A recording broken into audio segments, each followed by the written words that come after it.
Well, welcome everyone and good afternoon to this webinar, Winning CVs and Covering Letters. This is the first in a series of IMechE career webinars taking place this autumn. Before this session starts, I'd like to introduce Terry Spall, who is the president of the institution, who is opening this session. So over to you, Terry. Well, thank you, Laura, and welcome to everyone. As you heard, I'm the president of the Institution of Mechanical Engineers, and I started my presidency in May, so I suppose you could call me the virtual president, or even the lockdown president, but anyway, certainly a very strange year. And we are indeed going through some very strange times as we navigate our way through this pandemic. I'm sure that very few will have found this to be an easy experience, and I'm sure many of you, if not most of you, will have found it to be incredibly difficult in so many ways. So I'm here today to show that really as an institution, we're keen that we do take this situation seriously, at the highest possible level, and demonstrate to our members that you are very much at the heart of what we do. And we want to make sure that you get through this, and we help you get through this as best we can. So we wanted to offer some tangible support to help individuals in their search for future opportunities. Looking for a job has certainly changed. Well, it's changed dramatically over recent years, especially with the use of social media and the need to promote yourself on things like LinkedIn, and recognising as well the fact that the vast majority of jobs, over 70% of jobs, are never actually advertised. They're out there, but you just don't see them. So whether you're joining us today because you've been through a pandemic-related redundancy experience, and I'm very sorry if that is the case, but you're certainly not alone, or simply because you are contemplating a career transition, it's great to see you taking advantage of this today, which is really a benefit of your membership. And I think that when you are going through a career transition for whatever reason, I think it's important that your professional registration and institution membership are maintained, because they're more important than ever at those times when you're making those sort of decisions about your career.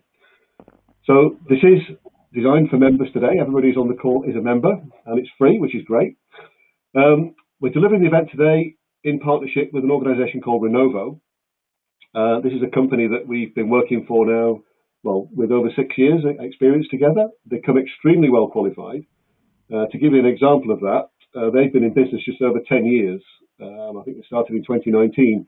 And since that time, they've supported over 50,000 people, helping them to get through their career transition. So they know what they're talking about, and we have a really, really good speaker today, I'll introduce shortly. From an IMechE perspective, we've worked with them for about 6 years, and they've supported about 1,500 of our members. And I think today, on the call today, we've got well over 400 members, so that number's going to jump up quite significantly. So the speaker today, the main speaker is Renovo's Head of Career Coaching, Louise O'Brien. So she is a career coach herself, so she knows all about this. So we know we're in really good hands here. But you're probably aware that the session today is about your CVs, and it's about the covering letters that go with them. When I spoke to Emma before this session, she was telling me all about this, and I'm not going to steal her thunder by any means, but one thing that really interested me was the fact that these days many organisations, particularly large organisations, your CV is actually sifted by a machine first before a human gets hold of it. So making sure that it's got all the right things in there is ever so important, and I'm sure Emma's going to tell us all about that. So it's one of a series of 4. There'll be one looking at things like LinkedIn and your LinkedIn profile, and how you can get that to really work for you, about job search techniques and looking for how you find those jobs that are hidden and not advertised, and also things about interviews and what you need to know about interviews to perform really well. So I mentioned these are all free to members. If you haven't signed up for the other 3 yet, then please do so. It's well worth it. We've had a lot of people sign up already, so the numbers are already well in the hundreds. I hope you find it of value, and that it helps you really pick up some good skills today, and really helps you on that journey to find the job that you really want. So enough from me. Back to Laura to introduce what's going to happen today. Thank you. Great. Well, thank you, Terry, for that introduction. Yes, before I hand over to our speaker, Emma Louise, just to explain that after the presentation, there's going to be a Q&A session. So there will be an opportunity for you to pose questions to Emma Louise once the presentation is finished. So you should see a box called Ask a Question, and you can put your questions for Emma Louise in here. So what will happen is I will read out aloud the questions to Emma Louise at the end, but we're not going to mention individuals' names just because of to be in line with GDPR. But please write up your questions towards the end, as you may find your questions were answered during the session. Also, just to let you know, the presentation and this recording will be made available to you. So in about the next 48 hours, you should receive an email from us with Emma Louise's presentation recording.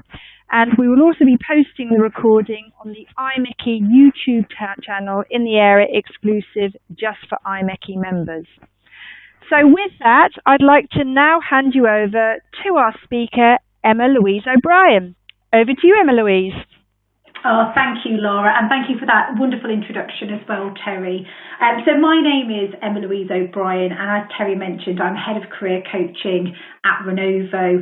And today, over the course of the next 30 minutes, I'm going to be sharing with you some insights into how to create those winning and effective CVs and cover letters. So there's lots that I'm going to be sharing with you today, so do feel free to make notes, but as Laura has mentioned, you will have access to the recording, so you can play this back, but you'll also have access to those slides as well. So I've split the session today into 3 key areas. So the first part of the webinar, we're going to have a look at CVs, and I'm going to be sharing with you what you can actually do before you create your CV. I'm going to be talking to you about some general CV tips, and also, as Terry mentioned, I'm going to be sharing with you some insights into applicant tracking systems to make sure your CVs get past those robots.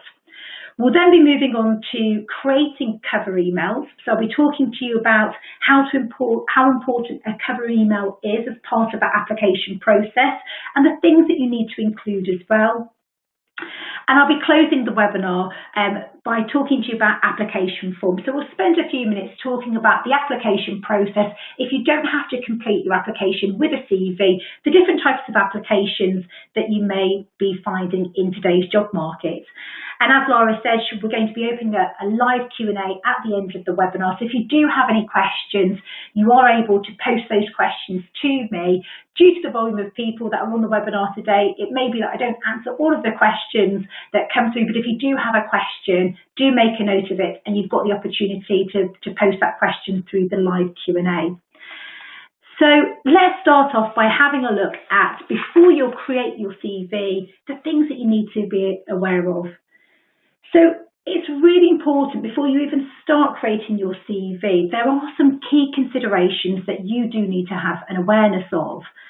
Now, your CV is your personal brand.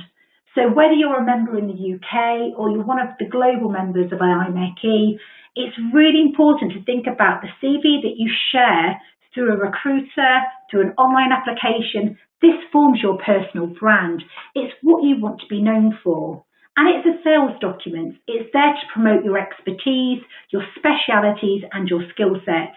It needs to showcase your suitability against the role that you're applying for, because your CV will be that first point of contact that a potential employer will have. So it's really important that you make a positive impact, but you also demonstrate your suitability for the role that you're applying for. So if we think of this as a step in the application process, the CV is there to secure you an interview. It's not there to get you the job.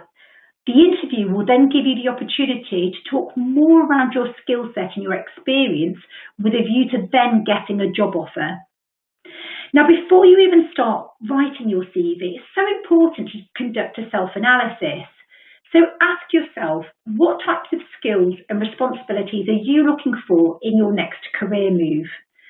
Are you clear on what that next role needs to look like for you? And if not, it's really important to do some self-analysis. What skills do you enjoy using? What would you consider your main strengths to be? What are the tasks that you like to do in your role? What other aspects of your career are important to you? Is there a particular location that you're looking for? What industry are you looking to continue to work in? Do you need to change some of your priorities in line with market conditions as well? So before you actually start to write your CV, it's so important that you do this level of self-analysis so you have an awareness of who you are, where your key skills are to support you with writing your CV. Now, my biggest tip that I can share with you today is to create a master copy CV. So once you've got your self-analysis, you've thought about what it is that you're looking for, I would suggest that you create a master copy CV. And this has got everything that you've ever done throughout your career on your CV. If you're a recent graduate, you may include projects that you've been involved in or internships, but have a master document with everything that you've ever done on there. And then each time that you see a position that interests you, you can go through this master copy CV, and then what you can do is you can take off the information that they're not asking for. You can tailor the CV, you can change the order of some of your bullet points around to make sure that it's really easy for the reader to see the information that's most relevant to them. And then what you may find is that each time that you apply for a role, you'll create a series of CVs. So you won't just have one CV that fits all. You'll have a couple of tailored CVs, which would then become your default CVs that you would then go to initially each time that you then again need to tailor your CV for each application. So as I said, tailoring your CV for each application, this is probably one of the most important things that you can do in today's job market. And the reason for that is because the first person who's reading your CV potentially may not be a human being. It could be an applicant tracking system. And over 70% of CVs are missing vital and relevant information. And as a result, they can be discarded by an employer or by an applicant tracking system. So it's really essential that each time that you see a role that you want to apply for, you get a copy of your CV, you go through the job description and you tick off the things that they're looking for. And it might be you now need to start adding things into your CV to reflect the job that you're applying for. Now, it's estimated that 60% of employers and recruiters are now using applicant tracking systems. We're expecting that number to increase just due to the volume of people who are looking for work, because it's a highly efficient way for recruiters and hiring managers to shortlist the potential applicants. Now, an applicant tracking system, if this is new to you, let me just explain what this is. An applicant tracking system is a piece of software, and it provides recruiting and hiring tools for companies. And what the system does, it collects and sorts thousands of CVs based on keywords and then shortlists them in terms of how they meet that criteria. So if you don't tailor your CV, you won't rank as highly in that list of CVs that are shortlisted by hiring managers. And some of those CVs, if they're not tailored, you may find that they actually don't make it through to that end person, which is the human being who then looks at your CV. So it's so essential that you consider that each time that you apply for a role using your CV, that you do tailor it. And I'll continue to talk about applicant tracking systems and things you can consider when you're actually writing your CV throughout the session as well. Now, there isn't a perfect CV template, so it's worth bearing in mind that I'm going to talk to you about different formats of CV. Some CV formats may be better suited dependent on what your current circumstances are. I am aware that we have got global members in the session today. The advice and guidance that I'm giving you is based on the UK job market. I'm a specialist in the UK job market. However, we do work with clients globally. And actually, you will find there are a lot of common themes when it comes to CVs, job searching, LinkedIn as well. So a lot of the advice and techniques that we'll be sharing with you over the series of these webinars are going to be relevant for you, even if you're not based in the UK. So as I said, there isn't a perfect template. You can change your CV dependent upon what you're looking for. So no matter what type of CV you decide to put together, there are actually some general rules that you do need to be aware of. So again, this is bearing in mind to get through applicant tracking systems. These are some things that you have to consider. So First of all, your CV needs to be easy to read. It needs to be no longer than 2 to 3 A4 sides. If your CV is longer, it may not get through the applicant tracking system. Now, you might be somebody who is a seasoned engineer with lots of experience, and that's perfectly fine. I'm going to talk to you about different formats of CV to make sure that you're showcasing the relevant experience in the right formats, but you do need to make sure that your CV doesn't exceed 3 pages. If you are a recent graduate and you don't have as much work-related experience as maybe somebody who's more seasoned, your CV can actually be 2 pages long. It's really important that the CV doesn't exceed 3 pages. And the reason why that is because the applicant tracking system or the recruiter or the hiring manager, when they're looking through the CV, they're probably only going to spend about 20 seconds glancing through the CV. So it's really important that they can get the information that they're looking for. Now, I would suggest that you use a really clear font, maybe something like Arial or Calibri, which is easy on the eye, and we're looking at a font size of around 10 or 11. Now, some applicant tracking systems reject CVs if they have text boxes or a lot of white space. If your role's quite creative and maybe you do CAD drawings and you want to show some visual pieces of your work, one of the things that I would suggest that you do is have a portfolio which is separate to your CV that you can send across in the form of a PDF. But the CV is more of a document really referencing where your transferable skills, your areas of expertise are. So again, it's really important. Applicant tracking systems, they reject imagery, text boxes on CVs. So anything on there that shouldn't be on there, just be mindful that an applicant tracking system can pick that up and then discard it if it doesn't meet those requirements. Now, you may also find as well that you're in a role where you'll use abbreviations and maybe jargon. If that person who's looking at your CV gets through to a hiring manager, they may understand your technical expertise. But if it's a recruiter or somebody in HR, do make sure that you don't abbreviate. So it's quite clear what you've done if somebody who's actually working in more of a generic role reads through your CV. Now, it's also important that you write in the past tense.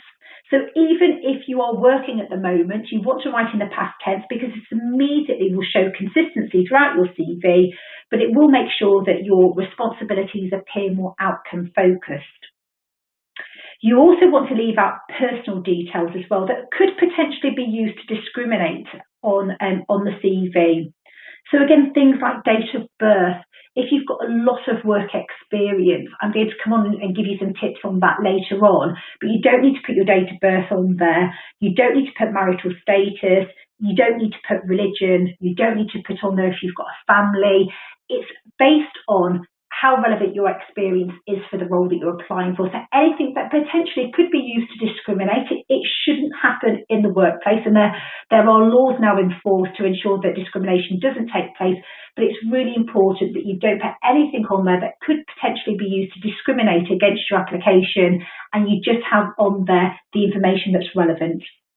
I'd always suggest as well you do use a spell check as well. If you're in the UK, you might have the US spell check set up. I know I had to change my settings on my Word document. So do make sure that you've got the right location spell check set up for you, so you are actually checking grammar and spelling on there. It's always worth just getting somebody to check your CV for you. So again, you're making sure that you're quite confident that you're sending out that professional document which forms your personal brand. So I'm now going to talk to you about different types of CVs. Okay, so there are different types of CVs I'm going to share with you today. If you're in a position right now where you might have to consider alternative industries due to market demand, there are different types of CVs dependent on where you are in your job search right now. So I'm going to share those with you and talk you through as and when you may potentially use those as well. If you are exploring maybe a change in industry as well, where you want to see how your technical skills, how they can actually transfer into alternative industries and sectors as well, I'm going to be sharing with you later in the presentation a CV that I think that you'll really like, that we've used with our IMechE members over the course of the last 6 years, and we've had some great feedback on those. So if you are thinking, I might have to consider a slight change in direction due to market demand right now, now, let me introduce you to the different types of CVs that you can access in today's job market. So the most popular first version of CV that I'll share with you is a chronological CV. Now, I am aware this might appear quite small on your screen, but don't worry, you're going to get access to the recording and also a copy of the slides so you can refer back to this. Now, this is the most popular format of CV, and this is a CV that you're probably most familiar with as well. So it lists career history, training and education in reverse chronological order. And this CV is perfect if you're looking for very similar roles to where your recent experience is. So if you want to stay in the same role, the same industry, or in the same functional area, this chronological CV will showcase clear career progression. You can easily see key responsibilities and achievements for each role. If you're looking at changing career, this is not the CV for you, because what this will actually do is it will focus on your most recent experience as opposed to trying to draw out your transferable skills. So I'm going to come on to another format of CV shortly. Now, if you've done a lot of contracting across your career as well, this is possibly not the best format of CV for you also, because you'll see it's in date order. It will reference who you've worked for, the job title and date range. So if you've held quite a lot of contracts over the course of your career, you might be suited to a CV which allows you to group them together in a slightly different format. So again, it's worth thinking about what type of CV is going to suit you based on your experience. So I would always say start off with your chronological CV, so this master copy CV that's got everything on from your career to date. And each time that you apply for a job, look at where you can see the information on your CV. It needs to be on page 1. If it's not on page 1 and it's on page 2 or 3, you will need to change your CV format so the applicant tracking system, the hiring manager, and the recruiter can actually see how you meet the job specification as quickly as possible, so in those first 20 to 30 seconds. So if you think, well, actually, based on what I've said so far, I'm looking at a like-for-like position, it's going to be the same industry, same sector, very similar job title, I'm actually going to use a chronological CV. Here are the things that you need to consider. Okay, top of the CV, you want to start your CV with your contact details, and this can be done over a few lines. If you are relocating, so if you're overseas at the moment and you're relocating, you don't need to put on there your full postal address. You will need to put the location that you're based in, but if you are looking to relocate, you would need to put on there that you are relocating to the UK, for example. If your position, let's say, for example, requires you to work remotely and it doesn't really matter where you are located, you can just put in there your phone number, your email address, and most importantly, your LinkedIn URL. Our second webinar is all about LinkedIn and how to optimize your profile to get that full visibility. So definitely sign up for that one, and we'll talk to you more about LinkedIn, but do include your LinkedIn URL, and that can feature at the top of your CV. Also include your credentials, because again, applicant tracking systems, they do scan for these credentials on the CV. So make sure you've got your credentials. You can put those after your name at the top of the CV as well. Now, the next part of the CV is your profile. So it's really important that you do have a profile. Not every CV that I've looked at over the course of my career in career coaching has had a profile. So this is something that's really important for you to have. It replaces the personal statement that maybe you've had on your CV in your earlier career. The profile is a summary of your experience.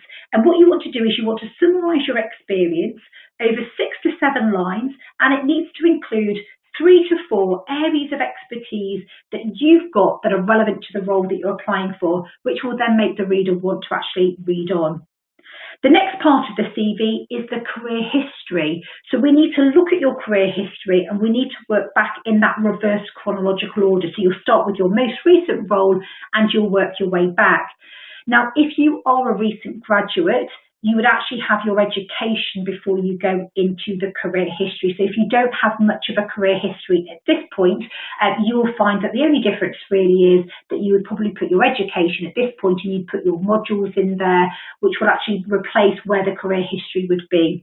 Otherwise, if you have got work-related experience, you would have your career history, which would follow from the profile. Now, If you've had experience that exceeds over 15 years, for this type of CV, the focus will always be on the last 10 to 15 years. So if you're looking to return back to something that you did maybe 15 years ago, maybe you worked in a different sector and you want to return back to it, this isn't the format of CV that's best for you. You might want to consider a CV format that I'm going to share with you in a moment. So this CV format focuses on page 1 and page 2, where your most recent experience is. So that's what the recruiter's looking for.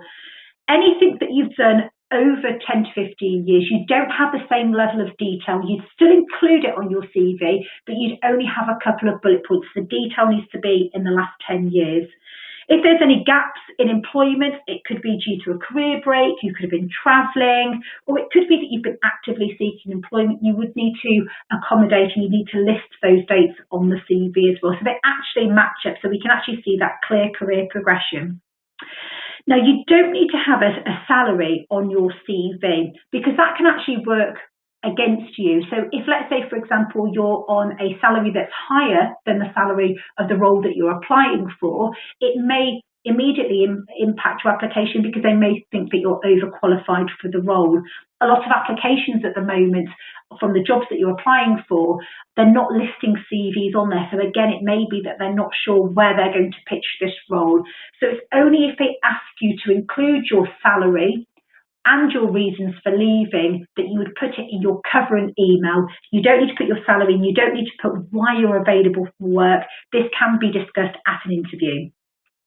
Now, you want to have underneath each role your responsibilities and achievements, and you really need to think about your responsibilities as achievements. So rather than just saying that you managed a project, we want to see the size and the scale of the project, and was that actually delivered within the time? Was that delivered to budget? We really want to see not just what you did, but where you made an impact. Now, I'm going to share with you on the next slide what you can actually do to write some achievement statements. And we use a technique called the FAB technique. Now, what this will allow you to do is to start your sentence with a power word. So what did you do? Did you successfully, actively, or efficiently do something? And then the action is you actually saying what you did. So it might be that you successfully project managed. So the action here is saying what you did, so you project managed. You go into a level of detail and you say what you did, how you went about it, and then the B is the benefit. So what was the benefit? Did you do something to a time frame? Did it exceed a target?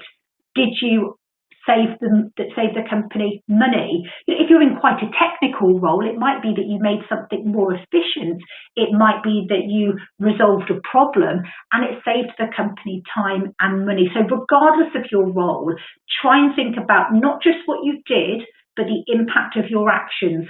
All of the projects that you will have managed, they will have been different. So there might have been a focus on one of the projects where you had to be more influential, or it might be one of the projects you had more of a responsibility for managing the resource and allocating those resources.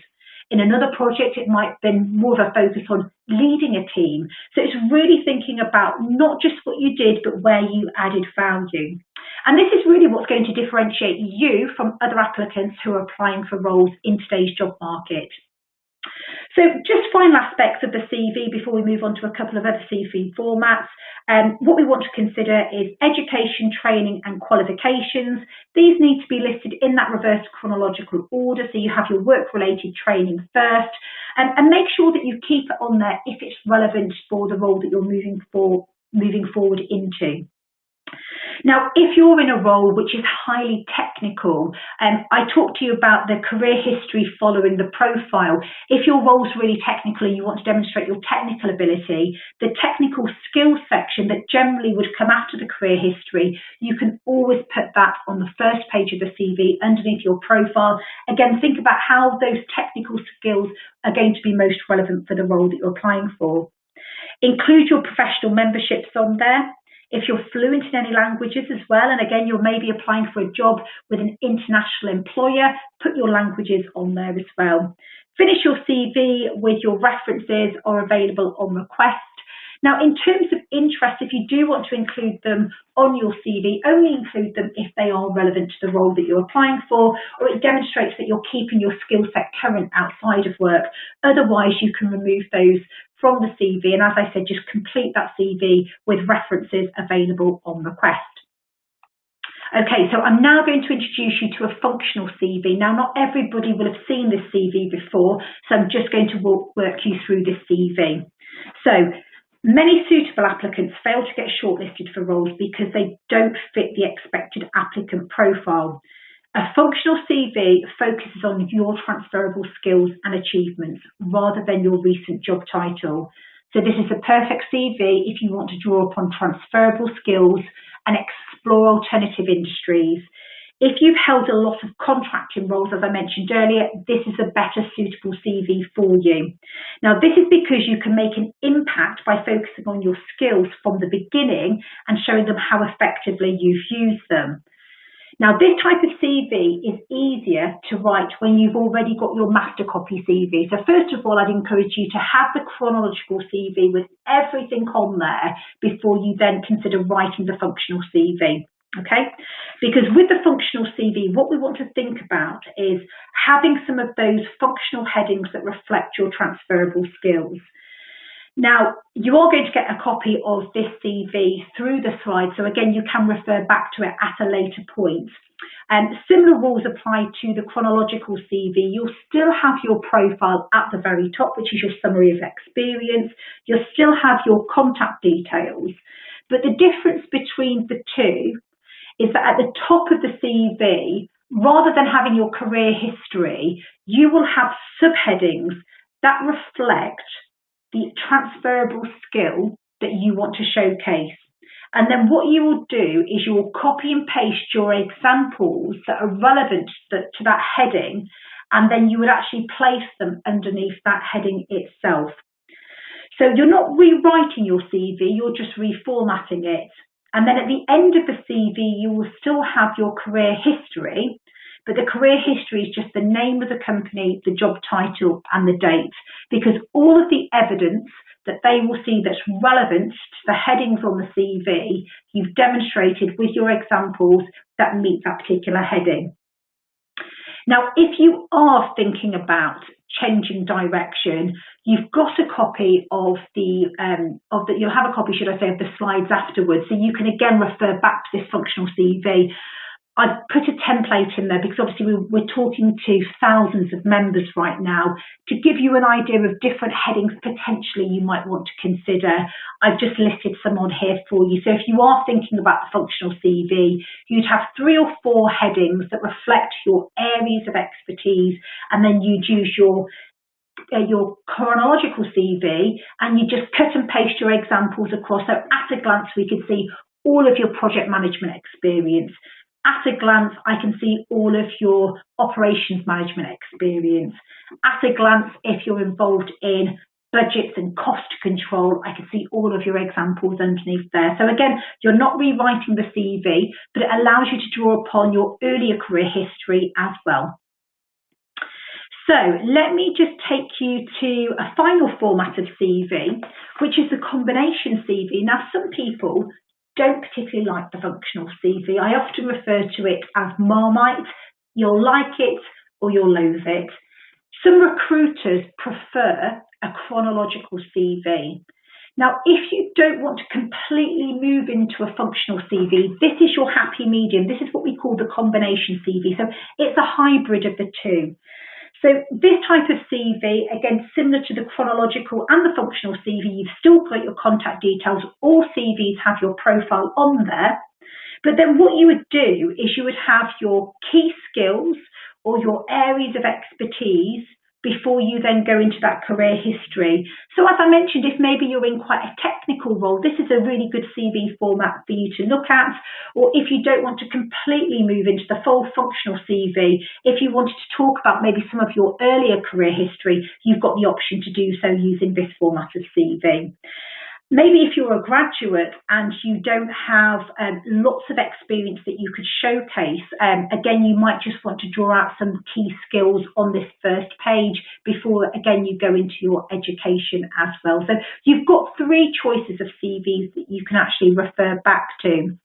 Now, I've not included an infographic CV on this webinar, but you might find online that you see different versions of the CV, and one of them might be very visual with lots of text boxes, lots of infographics, and it looks a very pretty and attractive and a very modern CV. Just be careful, because these formats of CV, while visually they look good, they actually are not compatible with an applicant tracking system. So it's a good CV if you want to hand it to somebody specifically or directly email it to an individual. But if you're applying for a job online, just be mindful that some of those infographics, they don't get past those applicant tracking systems. So I'm just going to move on to talking to you about covering emails. So one of the things to bear in mind is once you've created a really strong CV, you need to have a cover email to accompany this.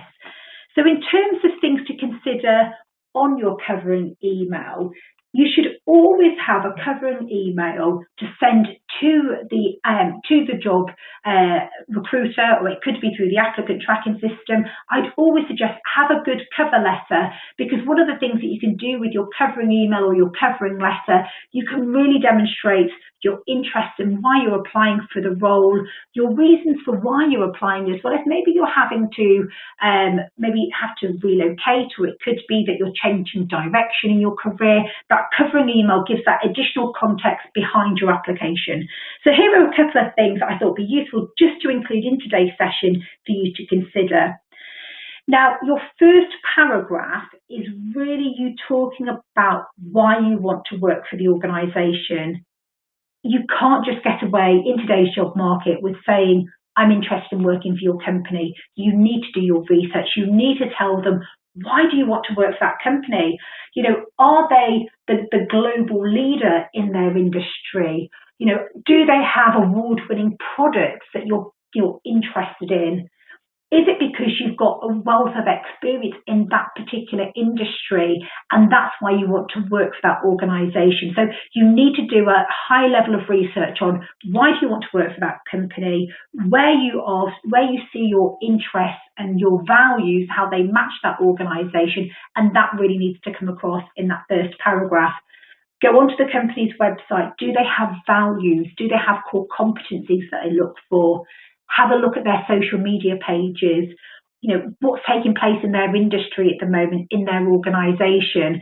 As much as websites often get updated, the best way to do that research is to actually look at their social media pages as well. You want to track down their latest press releases. Maybe you want to start following those organisations on those social media platforms as well. Now, the next couple of paragraphs should be, why do you want to work for that organisation? So what makes you a strong candidate?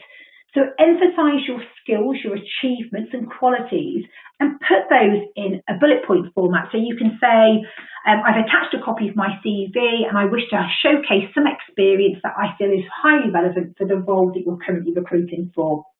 And these can come from your CV, so you don't have to rewrite these achievements, but just make sure whatever's on the covering email is also backed up on the CV, because if those two documents get separated, you want to make sure anything that you're bullet pointing and saying you've got an achievement in can be seen on the CV.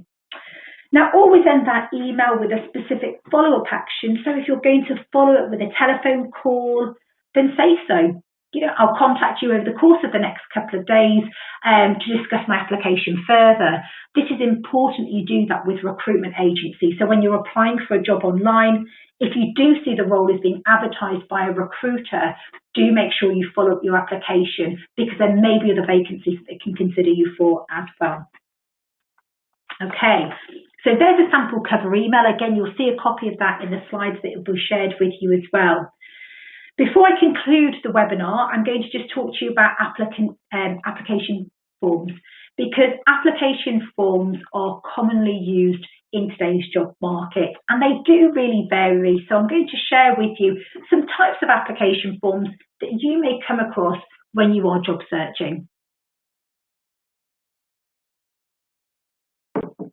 So some job opportunities require you to complete an application form as opposed to submitting a CV. So it sounds like common sense, but do read the instructions by the recruiter or the hiring manager. Sometimes you'll say they do not want you to upload your CV or send your CV. If that's the case, you may be rejected because you can't follow instructions. I've worked with clients over my career, and for that reason, they haven't had an application taken through to the next stage because they haven't followed that initial instruction. So first of all, read the application instructions. Do they want a CV or do they want you to complete an application? Now, some companies or recruitment consultants will have an online application process that you need to complete before you can apply for a role. And that can be anything from putting on their basic contact details, including your employment history as well. So you may also find that some of these job boards, they require you to sign up, have an account and upload your CV to them as well. I'd always encourage you, as and where possible, if you can get a direct email address, rather than just relying on a CV that's been uploaded to a job board, try and personalise it, try and send it as directly as possible. Now, if you are using LinkedIn Easy Apply gives you the option just to apply using your LinkedIn profile. So if you are in the process of applying for jobs through LinkedIn, you need to make sure that your LinkedIn profile is optimised for success. You need to have an all-star profile.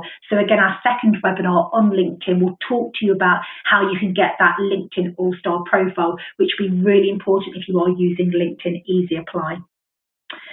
Now, quite a lot of application forms are a lot more detailed, so you may come across a competency-based application form, and this is where they will ask for specific examples from your work experience, and you have to evidence it, how you've met that particular competency or skill. So you want to provide an example of how you've maybe communicated effectively, or it might be a particular problem that you've solved and they want to see a specific example, what you did, how you went about it, and what that included. And on the next slide, I'm going to share with you a technique that I recommend to all of my clients on how you can actually use that in your application forms, and that's called the STAR technique. Now, you might also find that you've got multiple choice applicants as well. So if you're going through an application process, it might be multiple choice. So you might have to answer a series of questions where you select the answer of what the employer is looking for. Now, these are often hypothetical-based situations that you may encounter in the role as well. And finally, you may have a supporting statement where you have to include additional information. So at the end of the application, they may say, please use over X amount of words to say how you meet the person specification. And people often make the mistake of not putting enough detail in this section. So it's really important that you evidence examples of the skills that they're asking for. So for any evidence you provide examples that you can include, it's really important that you put all of your information into a Word document. So if you're going through an application process online and they want you to do maybe a series of competency answers, or it might be that they want you to actually include a supporting statement, always put it together on a Word document first so you can spell check it and then you can copy and paste it across as well. That way you can make sure that you don't lose any of that work, but you can do a final proof of it as well. You may find that you're applying for very similar roles, and again, it's a really good document that you can use as a master copy that you can refer back to and use for future applications as well. So a couple of tips for you. You want to read each question carefully before you complete the answer. So again, it's really important. Part of that process may be seeing how you follow instructions as well. So the personal statement, for example, it might be demonstrate how you meet the person specification. So they want you to actually read through the person specification and address each point, as opposed to you reading the job description. So again, look out for that. That's quite a common one. So you might want to make sure that you answer the question using headings or short paragraphs and avoid using large blocks of text. You might actually want to put some bullet points in there so again they can see how you've achieved this quite clearly. But also with applications where you've got the opportunity to provide that additional information, show your passions. Why do you want to work for them? Why are you interested in their industry? Now, when you are responding to their questions, I mentioned in my earlier slide about the STAR technique. Now, this is a great technique that you can use not only in your applications, but also into your interviews as well. So one of the things that you will actually find is that with the STAR technique, the S stands for the situation. So what was the situation and what were you actually, what was the situation that you were facing? The T is the task. What were you tasked with? So, what was the situation and then what did you have to do and how did you go about it? The A is the action then. What did you specifically do? So how did you go about it? And then the R is the result. What was that end impact? And start thinking about incorporating those keywords from the job description. So similar to the FAB technique that I shared with you earlier, it's really important that you clearly and concisely articulate what you did, how you went about it, and what that end result was. So over the course of the last 30 minutes, I've shared with you lots of tips and techniques across your CVs, cover letters and emails. So just as a quick reminder, your CV forms your personal brand. It's important that you tailor your CV for every single role that you apply for to ensure that your CV is getting past those applicant tracking systems and getting right through to the recruiter and the hiring manager. You've only got 20 to 30 seconds to get that employer's attention. So really focus on your achievements. What did you do and how did you add value? I've introduced you to some different formats of CV, the chronological, the functional and the combination. I've mentioned about the infographic CV. There's also video CVs that you may see online that people also create as well. The core ones that are based on your professional backgrounds that you'll probably be using over the course of your career transition will be the key 3 ones, the chronological, the functional and the combination. Always include a covering email to support your application and tailor and save a copy of each of your applications as well. And finally, I've just shared with you the STAR technique, which you can use in your supporting statements and also in your interviews as well. So thank you for listening to the workshop this morning. I'll pass you over to Laura now. Right. Oh, well, many thanks, Louise, for that really informative presentation. I've definitely learned a few things about different types of CVs and the applicant tracking system. So what we're going to do now is we're reviewing the questions. While we're doing that, the questions you've sent to us, I just want to remind everybody again that you will get a recording of this webinar, that it will be sent to you in the next 48 hours. And also we are going to post this on the IMechE closed YouTube channel, which is available to our members. And also just to remind you, this is part of a series of career webinars that we're doing this autumn that Terry mentioned. And the next one taking place is on the 21st of September. And that is entitled Creating a LinkedIn Profile and Utilizing LinkedIn in Your Job Search. So we're going to just review the questions now. I'm going to ask those questions to Louise. We'll try and answer as many as we can within the time frame. This webinar finishes in about the next 13 minutes. So we're just going to have a look at some of these questions. So are you ready, Louise?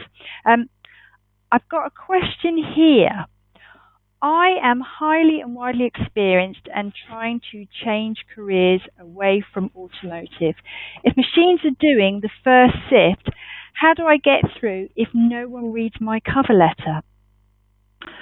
That's a really good question, and I'm sure there'll be more than yourself, and other members sat on today's webinar listening and saying exactly the same thing. I want to change industry. That's where you'll need to consider the functional CV. So the functional or the combination CV to demonstrate and to showcase those transferable skills. The difficulty is the applicant tracking systems, they read the CVs.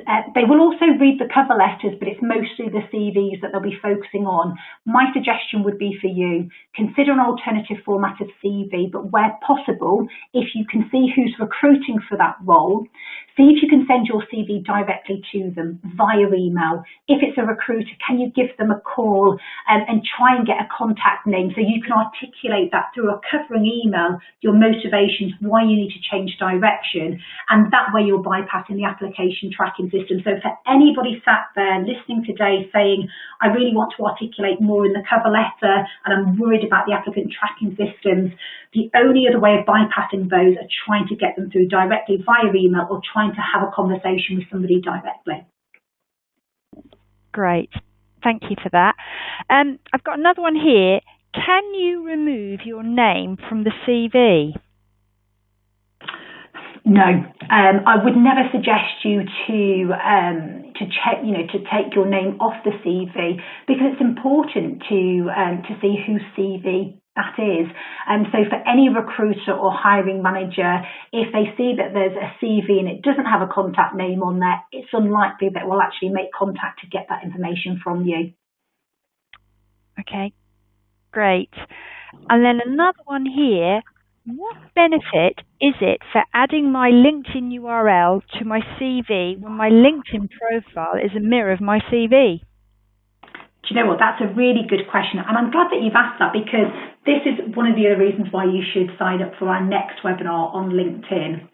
LinkedIn isn't just a mirror image of your CV. LinkedIn is the opportunity for you to really reinforce your suitability and credibility for the roles that you're applying for. On LinkedIn, you've got the opportunity to list the skills that you've got and for those to be endorsed by your colleagues, by your stakeholders, by people in your network. But more importantly than the endorsements, there's a section on LinkedIn where you can have recommendations. If you've got a LinkedIn profile where you've got recommendations from your network and people are saying how credible in the areas that you are in, and they're leaving a short testimonial, which acts a little bit like a mini reference. If you've got recommendations on your LinkedIn profile, you're differentiating yourself from your competitors. So that's one of the main reasons why you want to have your LinkedIn URL on your CV. There's a high chance that they will look for you on LinkedIn anyway, but I'd really recommend that you spend some time thinking about LinkedIn. Again, it's part of that personal branding, and if you've got recommendations, it's a fantastic way to get that information across by adding it to the top of the CV. Great. So the next one I've got here is, how can I make my CV stand out at a glance? For example, with colour border, without using text boxes or pictures. That is another great question. All of my clients say to me, I don't just want my CV to look like everybody else's.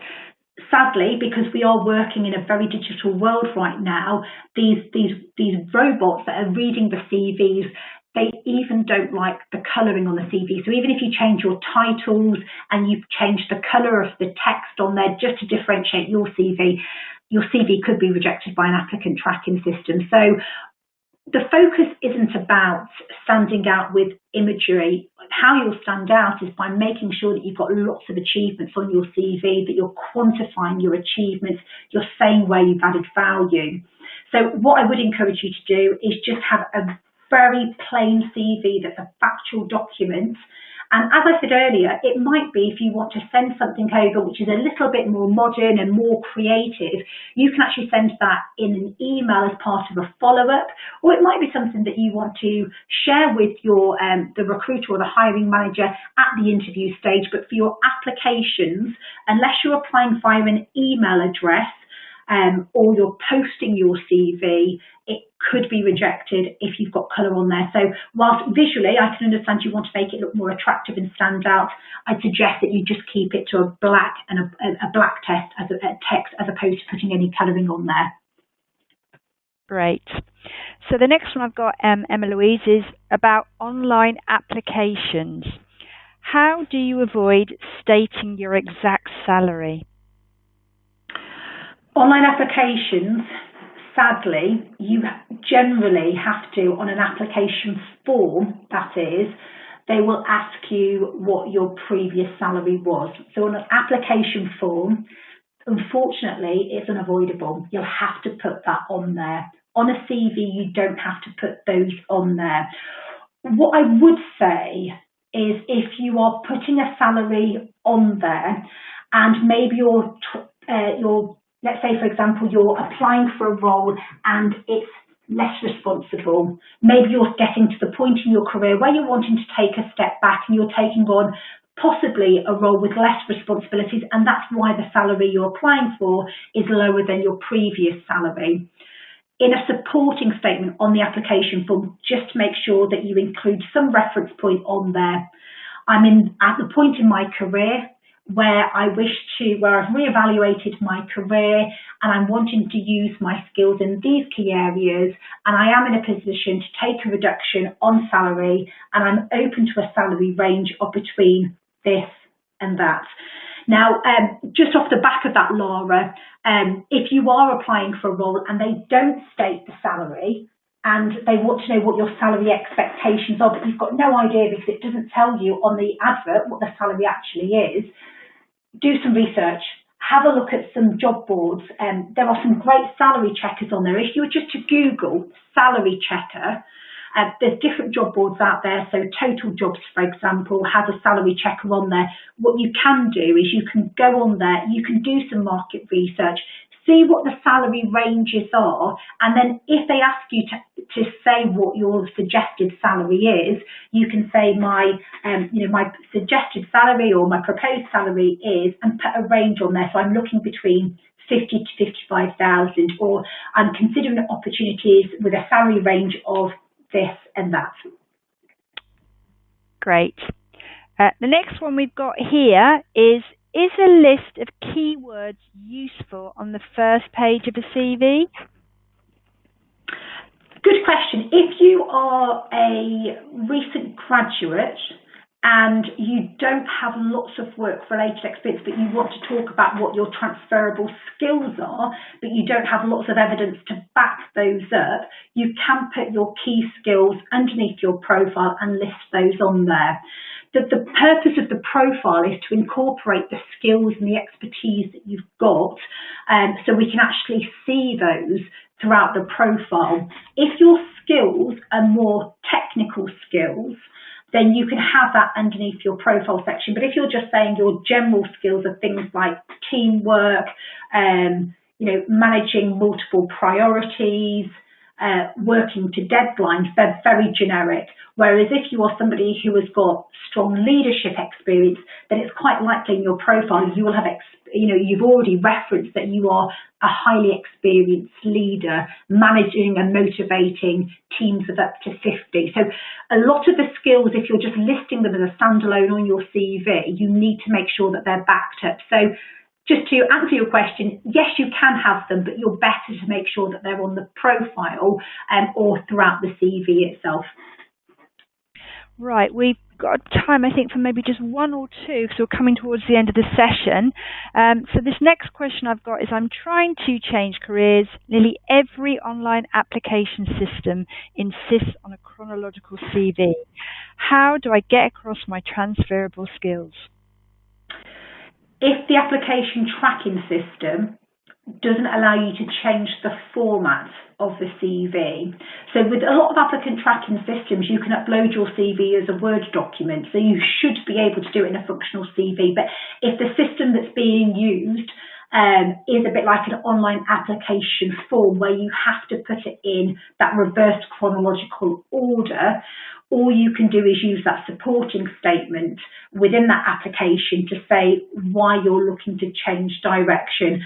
Again, the difficulty is when you are looking at changing direction, the CV is always going to focus on your most recent experience. One of the things that we're going to be talking about in one of our future webinars with yourselves is about effective job searching, and I'm going to be sharing with you how you can proactively target companies, especially if you're looking to change direction, where hopefully you'll be bypassing these application tracking systems. So the difficulty always is that sometimes you can't get past the application tracking systems, and if they need it in the chronological format, where you've got the option to put any additional information on there, you need to include on there your, why you're looking to change direction. You can always tailor your transferable skills in that reverse chronological order anyway. So you try and focus on, the content that you're working with to make sure that that mirrors and matches the job description. Okay, I think we'll have to draw it to a close there. Thank you everybody for all those really interesting questions. So the time is nearly up, but I just want to say once again, thank you very much, Emma Louise, for that really informative presentation, and to our president, Terry Spall, for introducing the series. We hope you found this webinar useful. Please do spread the word to other members, and we hope you'll join the next session, which is on the 21st of September.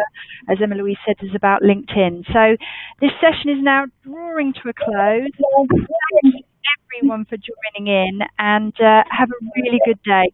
Thank you.